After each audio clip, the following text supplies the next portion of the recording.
самите потврдуват имало преку 30 процедурални забелешки во текот на 3 дена работа. Дефинитивно нешто што треба да направите да се замислите. Дефинитивно, барем треба да се замислите. Затоа што од работата по една сериозна точка, односно две сериозни точки, од кои што треба да отидеме да ги разгледуваме на пленарна седница, директно вие сте виновен за лакрдијата која што се случува во работата на оваа комисија. Директно вие. Се обидував и во текот на минатата недела да ви укажам на некои работи за начинот на кој што ја водите оваа седница. Јас ви ги разбирам мотивите, можеби и вашиот личен порив за вашето поведение и начинот на кој што ја водите комисијата. Ближат избори, веројатно се борите за место на листата, затоа што е очигледно, господине Ѓорчев, дека надвор од политиката тешко дека и за лек може да заработите. Затоа што сте најобичен политикан кој што нема ништо работено во животот, освен опета што држал беседа. Господине Ѓорчев, јас не сум во овие клупи за да ги слушам вашите беседи и говори. Особено не кога тие беседи и говори ги држите од местото од каде што се председава со работата на оваа комисија. На тоа место каде што седите, господине Ѓорчев, можете да водите седница. Не можете политикански говори да држите. Ке си побарате збор и ке излезете одле кај што стојат сите пратеници кога говорат и ке го кажете тоа што го мислите. Врвот на целата работа беше негди кога вие побаравте процедурално сам на себе. Тоа беше врвот. Господине Ѓорчев, долго сте студирале право. 10 години и повеќе. Искрено мислев дека барем заради ложината на студирањето ќе сте ги научеле основните работи во правото. Овдека имаме двајца обвинители кои што ќе може да ви потврдат дека процедурата во правото е мајка на суштината. Без запазување на процедурата, постапката не може да има ефект, господине Ѓорчев. Ако тоа не го научите, јас не можам тука да ви помогнам. Имаме сериозни теми на разговор. Например, јас би сакал оваа точка да ја завршиме, за да можеме да разговараме по извештајот од страна на државниот јавен обвинител. Би сакал господинот Врлевски да го прашам, меѓу другото, колка би биле оценките на господја Катица Јанева како јавен обвинител во Гевделија, бидејќи тој по основ на надзор ја оценувал нејзината работа дека работела во обвинителството во Гевделија. Би сакал да знам, вас тоа не ви интересира, затоа што е тоа работа на стручната јавност која што вие дефинитивно лично не сте. Сте све освен стручна јавност. Би сакал да знам колкав период му е потребен, например, на државното јавно обвинителство, од кога ќе започне предметот до кога се покрене обвинение. Би сакал да знам колку долго трајат постапките по барање за заштита на законитост, кој што јавниот обвинител ги поведува пред Врховниот суд. Држи се на процедура. За процедура зборуваме, господине Тимовска. Ова е процедура. Одредува исправната процедура по која што треба да се држи Владко Ѓорчев како председател на оваа комисија, ќе можеме да дојдеме до прашања кои што сериозно, ја за сега, ако не е друго, барем стручната јавност. Затоа што преку гледање на овие два извештаи ќе можеме да видиме колкава е степенот на борба против митото и корупцијата на нашата држава. По наши анализи кои што вас можеби не ви интересираат, околу 300 до 400 милиони евра годишно завршуваат во мито. Тие 300 до 400 милиона, ако не завршуваат во мито и корупција, ќе можеме да ги употребиме за подобар живот на нашите граѓани. Да работиме луѓе и оние кои што веќе работат и веќе платите. Меѓутоа, очигледно е дека вие овдека настапувате само за наслови во Курир и сличните медиуми на нив. Господине Ѓорчев, ако не ме бива, честно е да кажете дека не ме бива да ја водите оваа комисија. Облечете се, Имам искуство со заменик председател од оваа комисија, секогаш кога истата водела седници, не сме имале проблем, за да се конечно дадеме на работа. Четврти ден денеска не можеме квалитетно да работиме, освен политиканските пораки кои што вие пред се, како председател на оваа комисија, меѓутоа по моја процена и членовите на ВМРО ДПМН, за своите дневно политички потреби ги употребувате. Срам да ви биде, затоа што не знаете основа од постапка и процедура по правото после 11-16 години студирање. Политичарите што е во континуитет, тие не веруваат ни во овие договори што се направени на брзина. Па од тие договори произлегуваат закони кои што се формира специјално јавно обвинителство кое што требаше да ја оправда на некој начин нашата волја безрезервно да го формираме специјалното обвинителство, за да може да ги примиме ударите од вас политички. Тоа не се стручни удари од ваша страна, како јавен обвинител кој што треба да се дистанцира од политиката, да не го признава легитимитетот на ниту еден државен орган, на председателот на оваа држава, на собранието на оваа држава, на судовите, на јавните обвинителства, поготово на Уставниот суд. Вакви квалификации, кои што ги дадовте дека не го признавате легитимитетот, се политички квалификации, не се стручни. Вие немате докази, или тие докази не се верифицирани во судот со правосилна одлука, за да можете стамено да застанете и да речете да, јас кажав дека легитимитетот, ама тоа легитимитетот не го прифаќам, ама тоа е докажано со судска одлука. Иако, деновиве, и на вас ви е јасно, со прифаќањето на избирачкиот список, онаков каков што беше и во претходните години, дека ние сме сигурни дека фантомски гласачи од типот на 100, 200 или 500 илјади не постои. Да не зборувам и да не се повторувам во однос на мислењето, на апсењето на господинот Едмун Темелко, да не зборувам за постапката на влегувањето на јавното обвинителство во Централниот регистар, во работно време, иако сите податоци се компјутеризирани и можат во секој момент да се користат, да не зборувам понатаму за неприфаќањето на вашите предлози за одредување на мерка притвор, бидејќи судот не наоѓа за сходно дека 2 сведока или 3 сведока се доволни материјални докази или нематеријални за да може да се покрене едно обвинение. Да не заборам да ве прашам, дали во вашето работење е вклучен и господинот Грчев од архитектонско градење? Таквото водење на процес не сакам ни да помислам дека ќе се случи во Република Македонија. Јас со ова би завршила, навистина има со вас многу да се дискутира, гледам и дека поготово некои од овде присутните нестрплив да ги дочека и вашите одговори. Очекувам дека во наредната постапка ќе ни го доставите извештајот каде се потрошени парите, лицата кои што се ангажирани, бидејќи тоа треба да го дадете, и доколку не го давате, треба да наведете според кој член и зошто не ги давате тие податоци.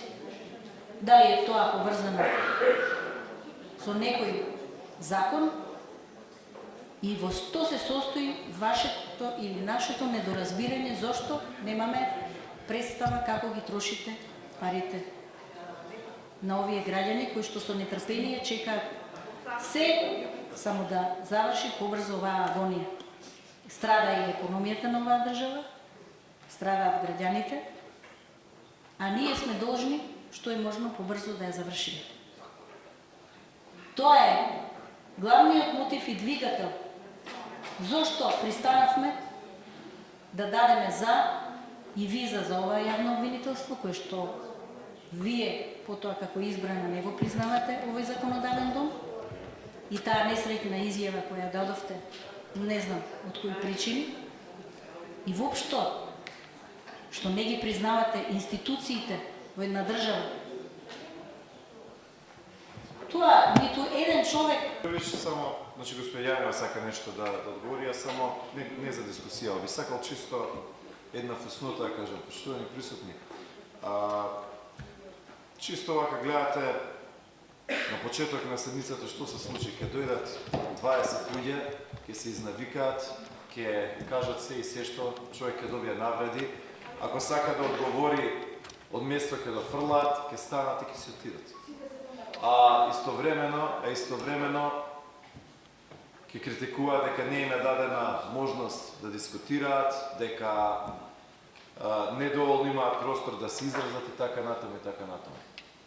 Значи гледате на почетокот на седницата што се беше кажано, 20 минути пола саат и ќе земат и ќе се отидат. А човек не може ни да им одговори, ако одговори доаѓаат интервенции од место. Чисто ова за фуснота, вака да се гледате вака и да видите како е водењето на оваа комисија и како сето ова на некој начин треба да се менеджира, води, дава зборови, реплики и така натаму и така натаму. Тоа е тоа што чисто вака како фуснота сакам да го кажам. Господја Вировиќ, благодарам за вашата реплика. Господја Кати Царина, поведете со вашиот одговор на господја Вировиќ. Поведете. Ќе почнам како прво. Јас сум Катица Јанева, специјален јавен обвинител на Република Македонија. Мандат да ги испитувам прислушкуваните, незаконски прислушкуваните разговори во периодот од 2008 до 2015 година. И јасно, гласно, по 100 пат кажам, тоа што досега го одговорив, стојам за секој одговор. Така да нема да се повторувам во мојата дискусија. Останав будна на ова излагање на господјата Вировиќ, како и сите ние, ама и сега ќе се потрудам во мој стил да одговорам. Прво, за извештајот. За извештајот имам специјално обраќање на пленарната седница.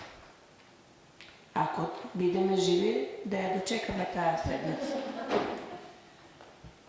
Второ, јас не сум супермен. Јас сум човек. Како и сите. Извештајот од 16 страни е слика на работата на специјалното јавно обвинителство во период до 6 месеци. Истражувањето што ги направи јавноста во однос на тоа колку, како, какви треба да бидат извештаите на јавното обвинителство Република Македонија, утврди јавноста дека во изминатите 10 години никој од обвинителите нема го брането на ваков начин извештајот. А во последните 5 години дека воопшто не е доставуван таков извештај. Може би ако видов некој извештај, може би ќе бев по-суштинска. Финансирањето уште еднаш нема да го кажам, немам воопшто намера понатаму да разговарам за тоа. Да објаснам што значи прислушување на досега прибавените од страна на опозиција, доставените од страна на опозицијата прислушкувани разговори. Се правеше записник статистички колку разговори се доставени до специјалното јавно обвинителство. Тоа е јасно и гласно кажано во минатиот извештај. Откако беше направен извештајот, од моја страна во рок од 3 месеци беа слушани тие 12%. Обвинителите работеа на тековната работа околу јавно објавените разговори.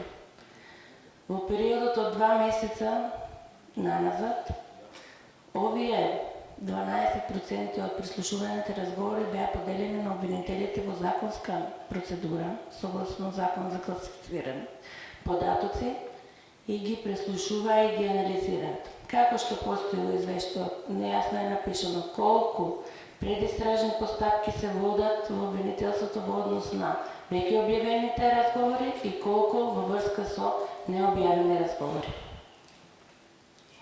Понатаму.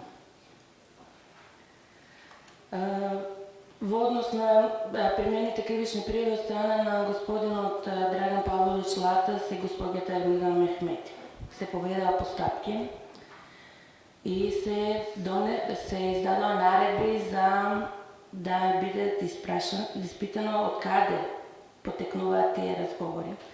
Дали потекнуваат во кој период, дали потекнуваат од прислушкуваните разговори што се кај нас, бидејќи ние се уште не сме дошли до нив. Се утврди, значи добивме информација од страна на домашни експерти кои се занимаваат со оваа проблематика, дека одбиваат од нивни причини, а тоа согласно законот за вештаци не е казниво, дека одбиваат да вршат такви вештачења. Ние друг инструмент, освен законот, немаме. Значи, вештаците не се казнуваат зошто не сакаат да вршат одредено вештачење. И тоа професори на факултети. Беа во прв момент прифатија, а потоа со допис не ги вратија. Сега повторно ги пративме истите материјали и други во однос на прислушкуваните разговори кои ги имаме во странски институции, да се утврди автентичноста на тоа дали се сечени, лепени, монтирани и автентичност на гласот на лицата кои се прислушкувани. Што се однесува до кој, како и на кој начин прислушкува во Република Македонија, треба да почне предметот пуч. Оваа прилика, се обраќам, многу ми е мило во последните денови, затоа што се разбудија некои од кома, некои институции во Република Македонија, како што е Врховниот суд, Судскиот совет и Јавно обвинителскиот совет на Република Македонија, бидејќи откако постои специјалното јавно обвинителство, воопшто ги немаше. Сега кога ги повикав со моите изјави, некако се појавија сите за да имаат некои своји ставови и мислења, ама имам и јас прашање за нив во оваа пригода, а истото мислам дека ќе им го постават и пратениците кога ќе дојдат на ред да ги разгледуваат нивните извештаи и тоа. Значи, господјата Лидија Неделкова ја прашува колку време треба да одлучи по иницијативата доставена од специјалното јавно обвинителство во однос на барање на заштита на законитоста за лицето Едмон Темелко. Судскиот совет ја прашува во кој период ќе испита да ја испита работата на Кривичниот суд Скопје во интерес на граѓаните на Република Македонија и во однос на судењето во разумен рок, поточно за предметот пуч и за другите предмети. Јавно обвинителскиот совет го прашувам, и вие можете од моје име, да објасни на македонската јавност согласно кој член, од кој закон, одлучува кој е надлежен за предметите кои ми го доставува Јавното обвинителство на Република Македонија, а кој по службена должност ги бара специјалното јавно обвинителство. Во исто време, на сите овие институции кои ја омаловажуваат работата на специјалното јавно обвинителство, јавно ви кажувам во името на Уставот и законот, кој го почитувам и работам според нив, јас и мојот тим ќе се избориме со сите обструкции кои ни ги правите и што ја злоупотребувате својата службена должност и овластување и ќе се потрудиме да се врати довербата во институциите во Република Македонија. Правосудната фела ќе се врати во судниците, ќе почне да владее правото, а со тоа и довербата на граѓаните во сите институции. Република Македонија се надевам во идниот период дека ќе биде почитувана земја во целиот свет. Понатаму да почнам да одговарам на господјата Авировиќ.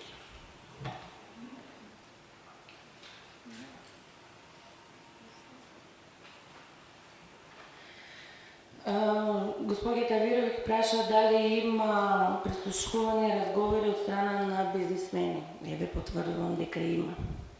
Али тоа дали се на законит начин, како, во кој период, се уште во тие 12% уште се разработува таа тема. Само еден мал дел е завршен.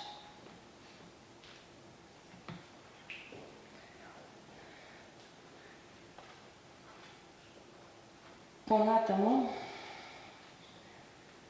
како што господјата Авировиќ ќе рече, дека материјалните докази се клучни во нашите истраги, само да и кажам и да потенцирам дека тоа е приоритет во нашата работа. Значи, покрај прибавените разговори на незаконни начин, прислушкуваните, тие се дел од доказите и ќе бидат доставувани до судот. Но најважно е и приоритет е на мој и на мојот тим да врз основа на прислушуваните разговори од институциите прибавиме материјални докази со кои ќе потврдиме одредени криминали кои се случувале во 2008 на 2015 година. Во однос на вработувањето, овој парламент на 30 или 31 декември, не се сеќавам добро, тие се некои денови кои многу ми влијаат на мојата лична психа, не се сеќавам, не е ни важно. Овој парламент ги донесе измените на Закон за јавно-обвинителска служба. Зошто ме прашувате сега тук? Значи, во тие измени на Закон за јавно-обвинителска служба пишува во член 120в дека јас лично, автономно одлучувам кој ќе биде вработен во специјалното јавно обвинителство.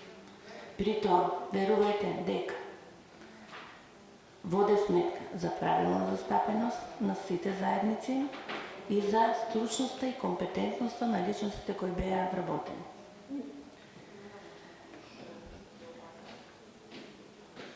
Во 2014 година, колку што се сеќавам, министер за внатрешни работи беше Гордана Јанкуловска, господјата Гордана Јанкуловска, не беше господинот Оливер Спасовски. Благодарам многу, господје Пратенички, што ми кажавте, ако имате и докази за тоа дека подпишала Гордана Јанкуловска некој акт со кој е директно вмешана во тоа кога се уништуваат овие машини на кои се прислушкувала, имате законска обврска да им ги доставите тие докази. Немојте тука одговорница да зборувате нешто што не е точно. Дека Оливер Спасовски бил во 2014 година министр. Во 2014 беше господјата Гордана Јанкуловска. Во нејзино време се уништени машините на кои се прислушуваме. А иако веќе била почната аферата со прислушување. Откако веќе се видело дека незаконски се прислушува, тие ги уништиле тие